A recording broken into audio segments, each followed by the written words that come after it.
milliseconds too late, the SSA Rocket League podcast. And in this episode, we are talking about building a region, the SSA region. And talking with me here talking about it is Elliot. Well, Tofu Elliot, but I think he goes just by Elliot these days, and Noob Slice. Gentlemen, that was your cue. Gentlemen. See, I was waiting for like a gentleman welcome or something like that. You raised your inflection great bit. And you know what? Look, I'm very pleased to be here. This is actually the first extra cast-ricular thing that I've been on. So yeah. Well, brilliant. Well, one day when you're very famous, you can look back and go, "Holy shit, that's where it all started." Absolutely. All right. So a brief rundown here. Noob Slice is a South African. He is the regional manager for Rocket League for RLCS SSA, and Elliot is the founder, co-owner. He'll clarify exactly what he is there, but of Dream Team Productions, who have taken on the broadcasting of SSA Rocket League. They did the winter split, Regional 1, Regional 2, and we'll be doing Regional 3 coming up. And I wanted to get them in together because we're going to talk about how we grow Rocket League for this region, how we make it into a powerhouse. And I think it's two wonderful elements, sides of the coin here, the actual driving of the game and then the broadcasting, promoting of the game. So there you go. That's the introduction to the guests. And I think I should preface this, and Noob, I'm going to start with you, but I should preface this with everything we're talking about is a little bit from our perspective, like we're now solving first world problems. A year ago, the scene was under major threat. There was no real incentive for people to grind. There was hardly any competition. There was only VS Gaming, and a lot of the top players were going, well, what's in it for us? A bunch of them retired, as we saw with the team out of retirement who came back in. So Noob Slice, tell us about, so what is your actual job being regional manager of Rocket League? Hey, yeah. Thanks for having us on, Gray. This is a very cool and exciting topic to talk about. So before I get started, just big thanks to you as well for everything you've done, but we'll get to that as well. Regional manager, pretty much I've been tasked by ESL to run all tournament operations in sub-Saharan Africa for the RLCS, the Rocket League Championship Series. And so that pretty much doesn't only involve the RLCS, but also any discussions with tournament organizers for, discussions around fair use of content, whether it be community guidelines and following those community guidelines, maybe even choosing the best times to run their tournaments so as not to conflict with now the new SSA program for RLCS. Pretty much just across the board being a chairperson for the esports side of Rocket League in the region, which has been incredible because it's introduced me to so many amazing people in the community and beyond. So yeah, really stoked. So as the regional manager, I'm going to be firing away with questions, and I'm sensitive to and appreciate that there will be some questions you can't answer fully, completely, or at all. So as those happen, you just tell me, but I'm going to fire the questions and hope for the best. Okay, great. Where are worlds, Dylan? Where are the worlds? Tell us. Exactly. Yo, I'm gonna put up a list of things I can't say on the wall behind my camera. So I can just, remember you can't say those things. All right, and then Elliot, let's bring you in now because you and Dream Team Productions, you, the Sunderland, and I know a bunch of other people have been involved, have just been incredible in terms of bringing a high quality broadcast, and hopefully we'll talk in some depth about exactly what you guys have done. But tell us the story from your perspective, how an Englishman is suddenly now involved in sub-Saharan Africa and wanting to be a part of growing the region. Oh, it's an interesting one. So yeah, obviously last September or so, just as the season was sort of getting underway, we heard, obviously us as a production company heard that SSA was running a community stream for the region, and we were encouraged to apply for it, but we just sort of didn't really feel comfortable at that time, for a couple of reasons. Like part of it was that we were quite busy, obviously working with Williams Resolve and BS Plus. And the other thing was that with a volunteer run, we as a company are like part of our main ethos is that we don't offer voluntary work, and we just didn't really have the capital to self-fund anything. So we left it to other tournament organizers, to other production companies. And there were a couple over the fall split, and I know a lot of those guys as well, of course, at Seasonal Shootout and Videon, and like I've spoken to a lot of them about the region, and they all want like nothing but the best for it. But it didn't seem to be a good fit, and I think part of that was just like teething issues and whatever. But whatever it was, like we came in January, obviously. Ryan Greybeard, as you know, like we had many conversations about it, and it was through talking to you, and obviously through talking to Dylan, who you introduced me to, Noob Slice, the other man in the room, the regional manager, that I realized how much passion, how much energy there was. Just like the region is bursting at the seams with so much love for the game, and it was talking to you guys that really got me inspired. Sorry, I'm rambling on here, but I'll be done in a second. Go ahead. It's grassroots esports is part, and just such a big part of why we do what we do. Chris and I, that's the Sunderlad and I. It's funny with everyone's dual names, but we started off obviously in the Imperial Esports League, which is a big community league, and we've done so much like stuff at the grassroots level, and so having another project that we can really help to sort of take to a good level, right? It's like, this is RLCS still. There is so much potential here. And seeing how much the guys in the region wanted it, how much energy there was, passion for it, and love for the game and the esport, like it just drove us to really want to represent the region well and sort of make a loud statement and say, like, we're here. SSA is here. Like, we won't, be ignored or anything like that. Like, we want people to stand up and pay attention. And honestly, I think that's what's happening, because every single regional that goes by, every day that goes by, we get more and more people saying like, man, SSA is my new favorite region. Like, it's so entertaining. And in a way, it's almost like we kind of set a bit of an emotional trap for you, because you were brought in on the premise of coming to help out a little bit, and then now suddenly you're emotionally involved, which is fabulous, and I feel no guilt about it. But it's now there's a proper attachment, and it's been wonderful to see how passionate you've become about it. The two of you and everyone involved to make it work. It's awesome. So as we go off here, thank you very much for that. And I'm going to come back to you in a moment, because I want to talk about where we go. What more can we do in the future? But Dylan, I've got to ask you about. We were chatting a little bit before we started recording, and I kind of want to bring that out, because I want to know from you what this has done for Rocket League in South Africa. If we look back to a year ago and where this scene was, and what has happened with the introduction of RLCS into our region. Yeah, so I can start on that topic by kind of prefacing that I personally wasn't very involved in Rocket League before now. And the little bit that I was involved in was an incredible insight into the community, and to how, the community was carried on the shoulders of quite a few individuals, a massive team effort to continue the efforts to keep Rocket League alive. Because as you mentioned, there was maybe one opportunity a year, and when I was still working at ATK Arena, we ran a fantastic tournament. And in that time, I got to meet some of the most incredible individuals. And yeah, the RLCS coming in has really given players something more than just, maybe a weekend away in Johannesburg, in September. It's giving people a chance to actually network first and foremost. I think, people will jump at the prize money first, but I'll kind of argue and say that being in the RLCS main event Discord, and some of the players being able to play with international casters and international players and being recognized on a global scale, is really introducing the world to our narrative. We've seen that with MENA. We saw Sandrock Gaming go and have an absolute slam at the fall major, and just what that's done for optics in the region, and the consequences of that are incredible. And that's what we want to see, as much as, it's going to be great as well for, some of the top teams, Orlando Pirates, having won 3 out of the, is it 4 out of 5 now? It is. It's 4 out of 5 regionals, also making some great bank, at $4,500 per regional for the team.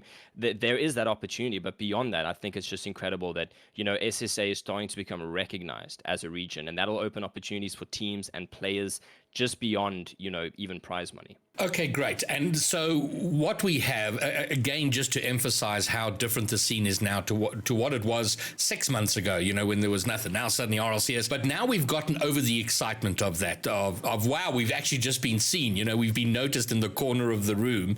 But now we want to look to a future. How do we get...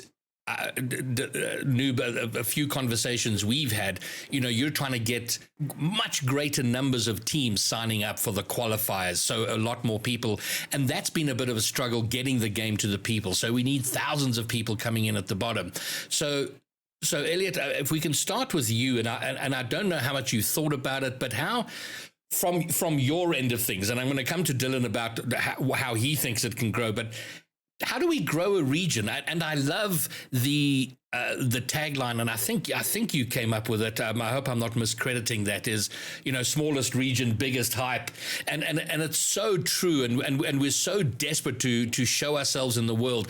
How do we take it? What does it take to make it explode from here? I genuinely, we just need more eyes on, and that's what we're starting to see now with the sort of obviously last regional day 3, we got a massive raid on Twitch, thanks to Nish, obviously the regional manager over at the APAC mainstream, who sent over 16,500 viewers, and we maintained 9 and growing. So that was amazing. And yeah, massive shout out to Nish, who is just a phenomenal person, like, and as are all of the regional managers, as far as I can tell, not having met all of them. But yeah, tangent aside, I think that's the way to go, right? We obviously had a huge misfortune in getting banned by Twitch because they thought we were view botting or some other automated system. Just saw something. There can't possibly be that many people interested in sub-Saharan Africa. It must be bots. It felt like that, didn't it? And I think that it's such a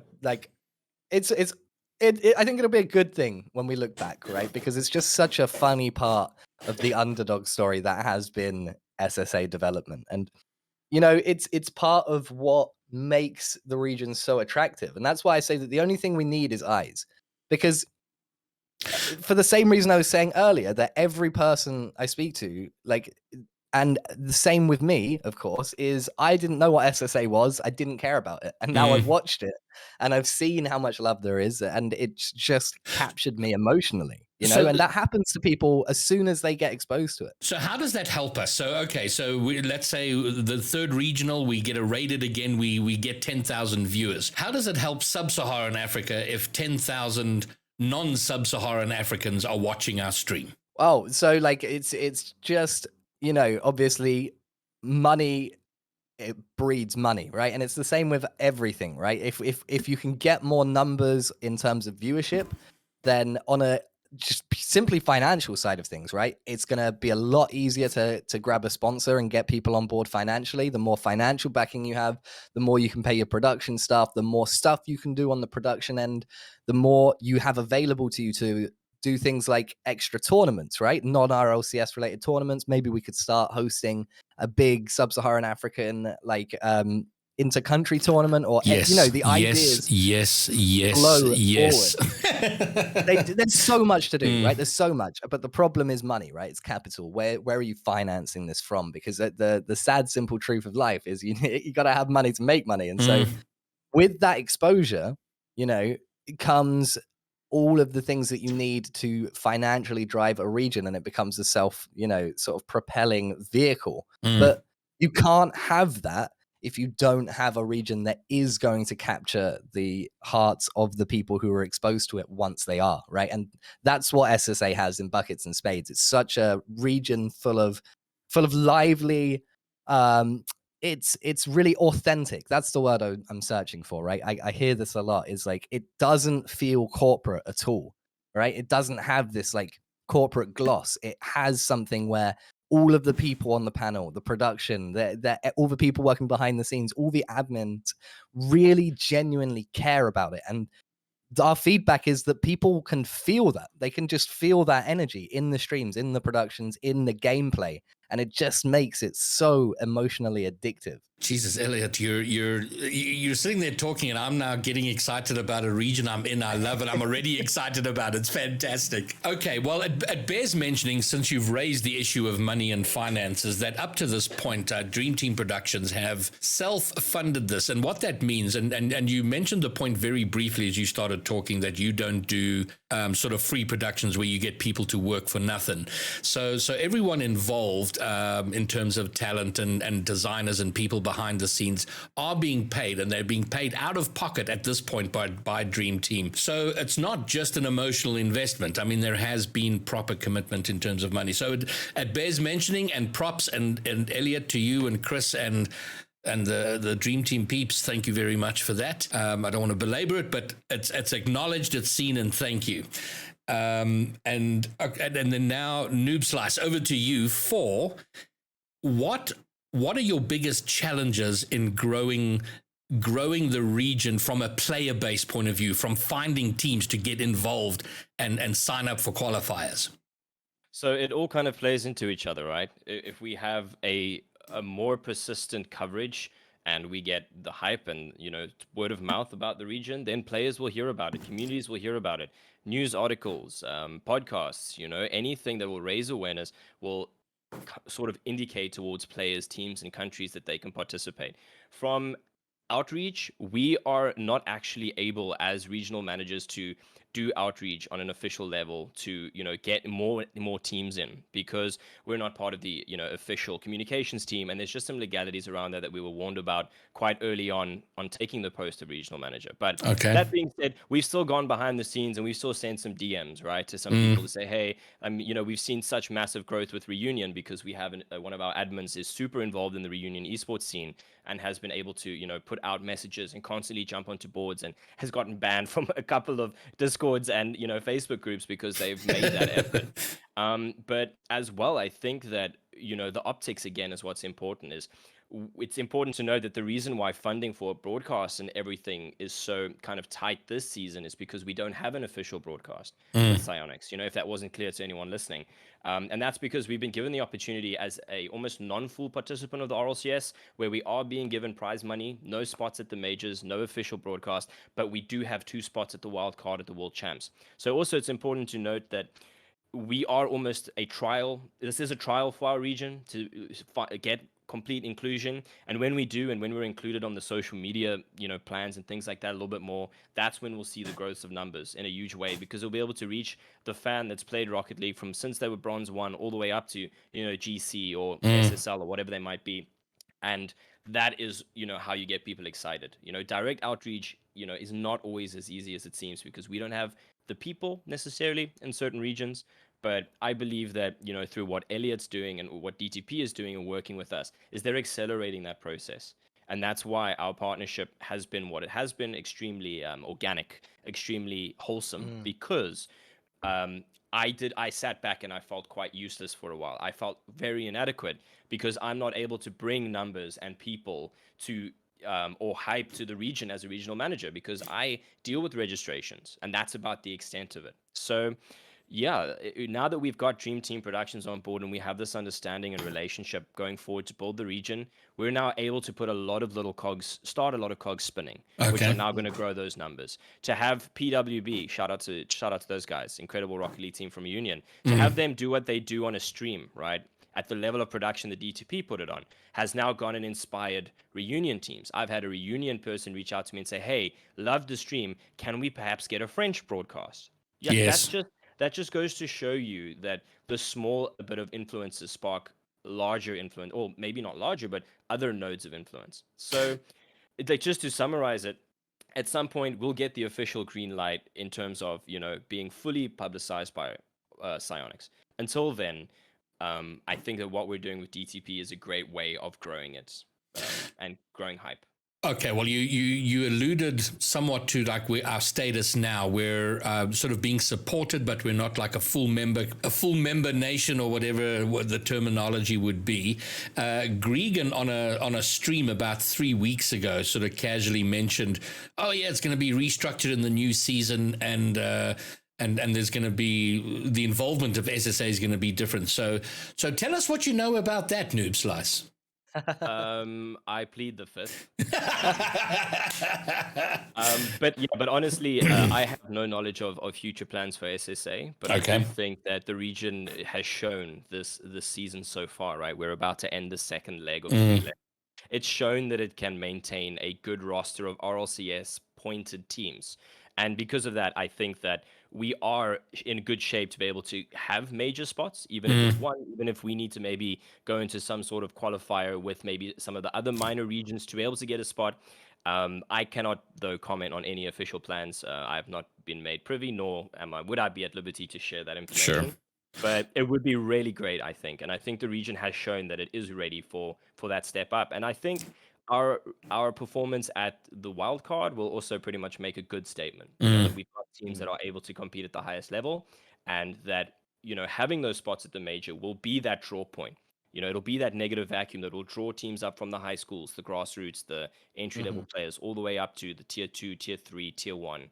So it'll all again just be a part of that machine. All right, good. Well, I was trying to squeeze you. I was hoping to make you slip something in there but it's a fine line we're walking here, because obviously we want to get information, but I also really would not like to get you fired. So I'm walking a tight line here.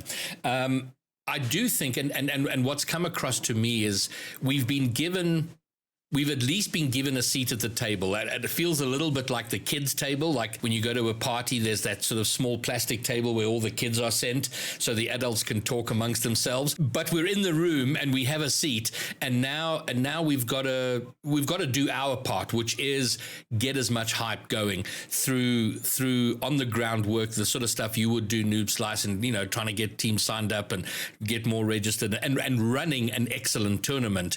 And then Elliot on the other side, bringing the massive hype and the high level of production value to showcase this region in the game. And to that point, and I don't want to make you too uncomfortable in terms of blowing your own horn, or maybe you are very comfortable blowing your own horn, but I'd like to get a sense of what you have put into making the productions what they are, what they have been, and where you're taking it for Regional 3. Oh, that's an interesting question. I mean, January was a long month, put it that way. I think from the decision to consider taking on SSA, I think you messaged me, Ryan, on the 29th of December or something. And then up to the regional somewhere around the 20th or something. I've honestly almost blocked it out of my mind. It was such a stressful time. Yeah. I think it was the 21st or the 23rd. It must have been that first regional. Those 3 weeks, obviously Chris and I just on the back end were working flat out, like harder than we've ever worked on anything before. And a lot of that was sort of back end communication stuff. We were going back and forth with obviously ESL and Psyonix and trying to establish what we could and couldn't do. And honestly, props to both ESL and Psyonix. If anyone's listening from either company, genuine shout out, because we have not been the most docile of creatures to work with. We've been sort of quite forceful. We've been nipping at their hands quite a bit, trying to, can we get sponsors? Can we do this? Can we do that? Can we expand what we're doing? Can we get, support? Can we get some raids? Can we get things like this? And can we get drops? And to their credit, they've allowed us the space to sort of go out. They've allowed us now to go and approach some sponsors. So hopefully we can get a bit more funding. They enabled RLCS drops beyond the content creator ones as well. So we have official RLCS drops in the region. Which is absolutely phenomenal. Obviously, they're really important to the fans as they watch through the splits. And obviously that raid, once again, shout out to Nish, absolutely massive. And I think that's the biggest thing they can really do for this community at the moment. And part of me genuinely thinks, right, like you were saying, we're on the plastic table, we're on the garden chairs, sat around the dinner table. But I think in the long term, it's better.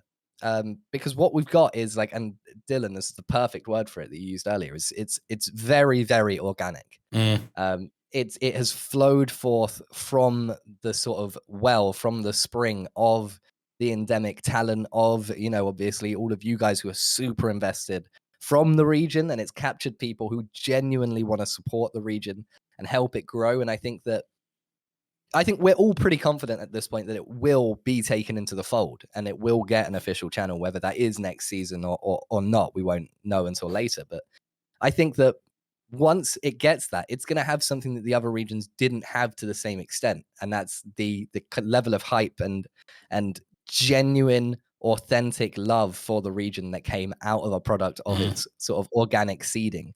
And I think I just think it's gonna blow up. I think Psyonix as well perhaps had insight into some of the newer regions coming straight into the RLCS without this almost year trial period, and I think it's actually going to give us, it's a blessing in disguise in the sense that it's going to give, like you said, natural seeding. There's going to be an ability for teams to find their place, to understand what they need to do to be able to achieve. And if the sooner that we can communicate to the community that there is going to be stakes to play for next season, we'll see an even more explosive growth in the region currently. So, I mean, yeah, maybe blessing in disguise. I think that, Psyonix taking a risk with the region. They know the player numbers, right? They know exactly how many people play their game. So kudos to them as well for, wanting to say a global esport and actually including Africa. That is something that most publishers can't say.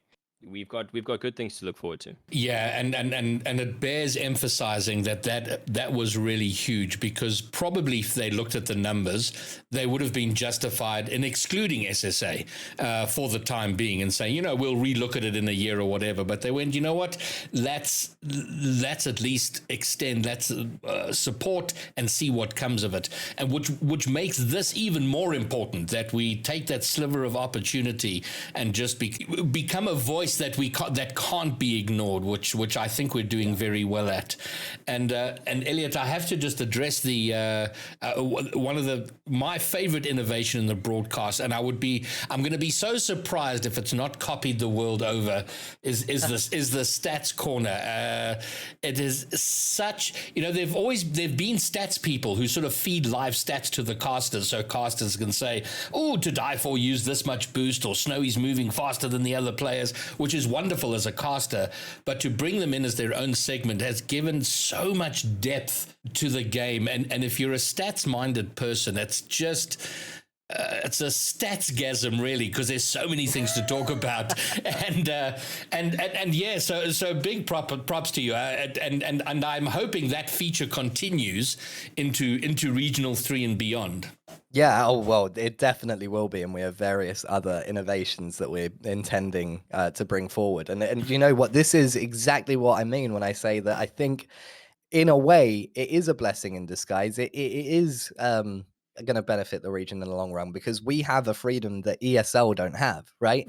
In all the other regional broadcasts, ESL have to keep it, spot on brand, and we have done our very best to replicate the RLCS feel, in terms of quality, in terms of the aesthetic, in terms of the overlay, and everything. We wanted to be absolutely perfect so that SSA could go into it, right? To have a stream that genuinely reflects what RLCS should be.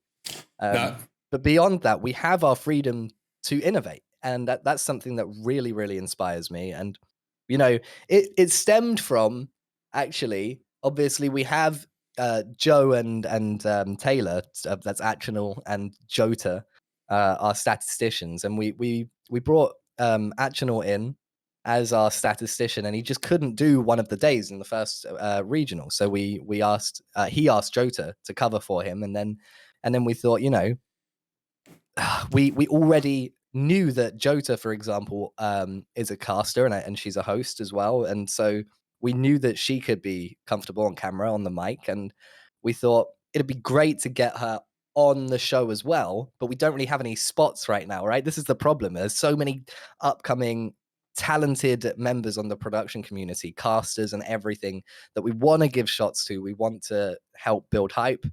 And so we thought, maybe we can bring her in as a stats reporter of some kind, right? Because everyone loves the stats.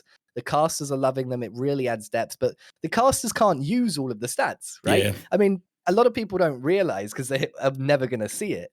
But there's just pages and pages of statistics that these guys are churning out rapidly throughout games, before games, and there's too much to talk about. And so, if we bring them in, and I just thought, well, instead of a stats reporter, we have two statisticians.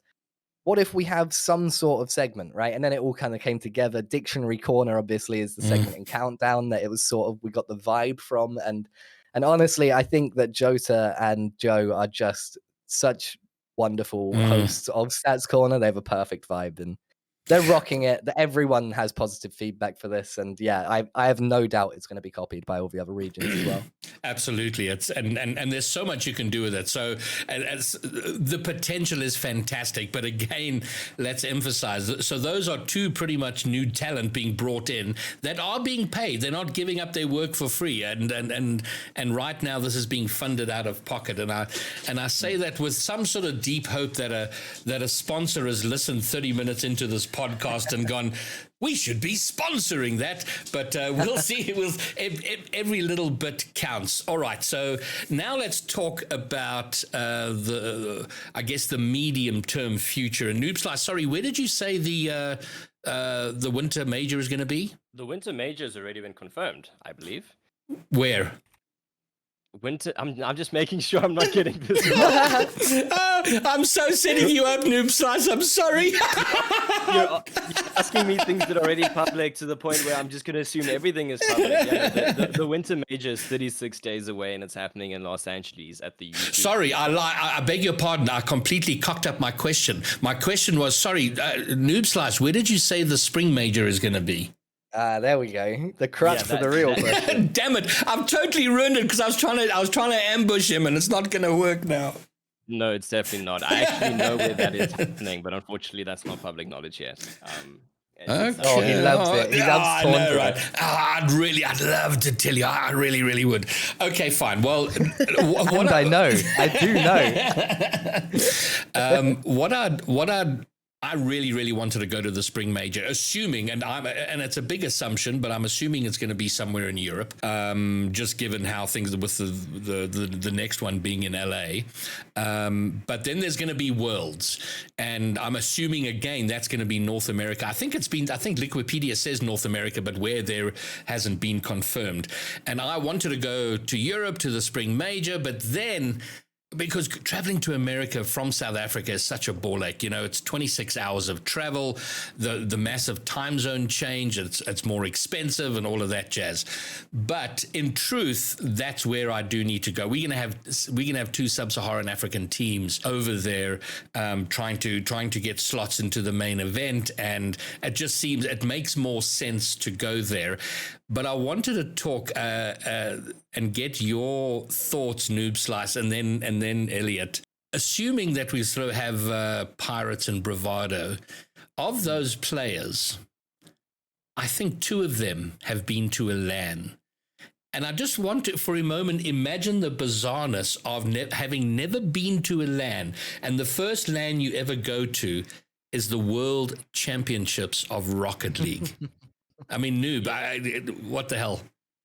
So, I mean, for even out of my experience, I've been to, multiple LANs for leisure. I've been to LANs as a spectator, but only locally.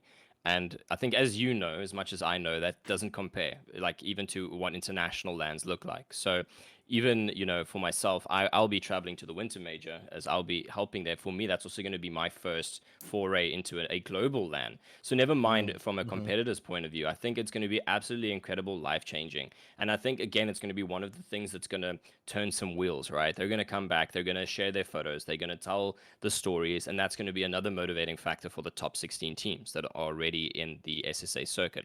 And also just the experience, the big match mentality, or the BMT, the big match temperament that you need to be able to play across, or even in a room next door to a player, right? Instead of, playing over the internet where your mom can bring you a cool drink and a plate of food, at half time, right? Not that there is such a thing in Rocket League, but that whole kind of out of your comfort zone and having to be a professional athlete outside of that zone, that is going to be incredible. And I think that experience as well is going to spark a lot of good things for developing the region.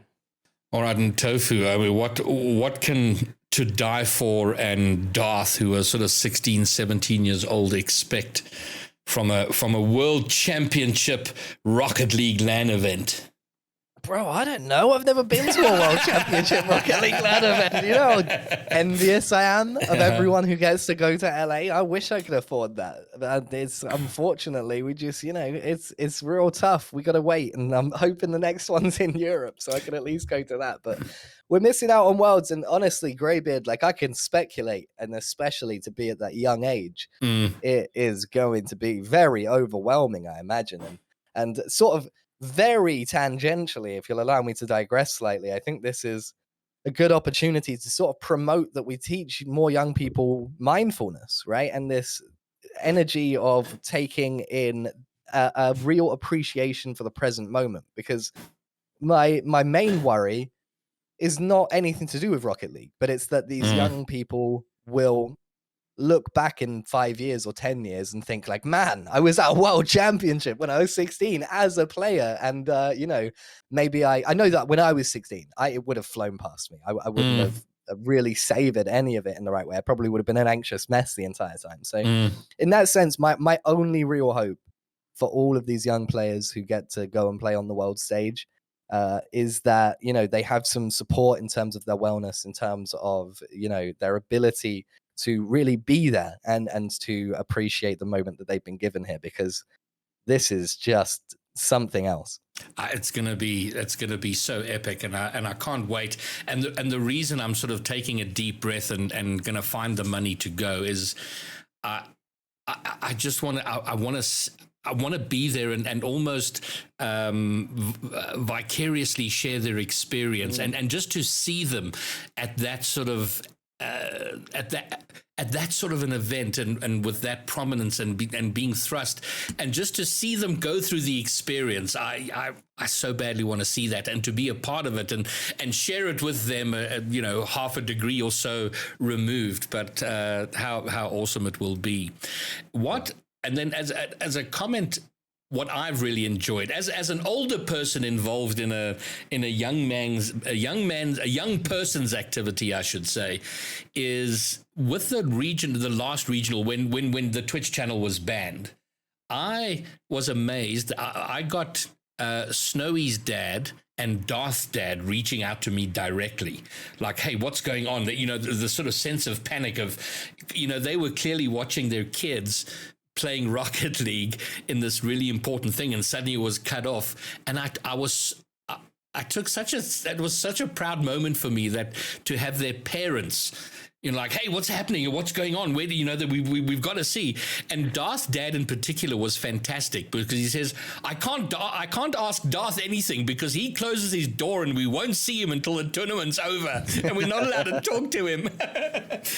But there was that level of involvement, and it was just awesome to see. And I hope there's going to be more of that. And I think importantly, and I hope what's being a message, the general message being communicated here is, you know, the level of commitment from Elliot and Dream Team Productions and Noob Slice as the regional manager to, and yes, he's, you know, this is his job to do it, but in all the conversations we've had with him, you know, he's properly committed to making this go. He loves Rocket League as much as the rest of us is. So the message that we want to come out of here is, we want to make this go, and we want to recruit people to the cult army of Rocket League Sub-Saharan Africa. So if there's any way anyone listening to this feels that they want to be involved at whatever level and whatever, reach out. Let's get a massive movement going. We've started one. Let's grow the momentum and just make ourselves and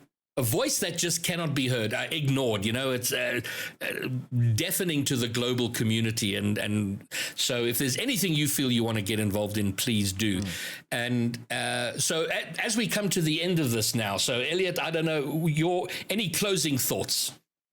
Well, just to jump on what you just said quickly, you know, specifically anyone in the region who is a graphic designer, especially with any interest or specialization in logos and things like that, then I would love to bring in someone with, you know, obviously a connection to the region to help us rebrand the logo for the Coliseum, which is the Twitch channel that we host the RLCS streams on, because that logo is definitely cheap and cheerful from back last summer when we had to get it done in a rush, and it would be fantastic to work with some more endemic talent and give it more of an appropriate level of quality now that we're bringing the region the real main event. Fabulous. And then Noob Slice. Yeah, I just think in closing, we're going to see some really incredible things come out of the region, and the players, the ones going overseas and the ones not. I think that, through the combined effort of the community, like I said before, people like DTP, people like yourself, we're really going to see this esport, see new heights, because we've seen, firstly, prize money like the region's never seen. Show me another esport that's given out this much money in this kind of time span. It just has not happened for South Africa. I know we're SSA, but our main region being South Africa is just absolutely historical. And to see the involvement of other African countries is going to be massive, because the investment into esports there as well is really growing rapidly, if not faster than how it's growing here. So if you're from an African country and you want to participate in RLCS, please do reach out to any of us. We'd be able to guide you in the right direction, because we want to grow this esport, and Africa's got its time in the sun, and it's going to shine, and I just look forward to it. Yeah, I honestly, let me just reiterate sort of what everyone has already said, and that is that if you are a potential viewer, right, if you're someone who enjoys RLCS, if you've checked out the other regions or anything like that, I highly recommend that you just jump in and check out one of the streams, because what you're going to see is a team of people who care so much about the game, and it is absolutely infectious. The players, the reason I didn't really care was because there's this sort of meme going, that SSA, oh, the quality's not as good. And maybe it's not EU and A level, but I think it's equally, the best teams are as good as the best teams in APAC or OCE. And not just that, but there is a certain je ne sais quoi, something that you can't quite put your finger on that just makes the teams so entertaining to watch. It is such a mad scramble in SSA, and it is, honestly, I don't know why it's so much more entertaining, but it is. So as a viewer, I highly recommend it. Fantastic. Okay, well, gentlemen, Tofu Elliott, Noob Slice, thank you very much to you, both of you, for everything you're doing, and I thank you in advance for everything you will do in the months and hopefully years to come, as Sub-Saharan Africa looks to be a big player on the main stage from a production point of view, from a player skill and quality point of view, and how long at some point in the future where a South African team takes it at Worlds or at a major to start with, how awesome will that be? And we can look back at this moment when it was just birthing. So thanks for taking some time to come and chat about it and give your thoughts on where we are now and where we might go. So once again, thank you very much. So from me, Greybeard, Tofu Elliott, and Noob Slice, that's a wrap.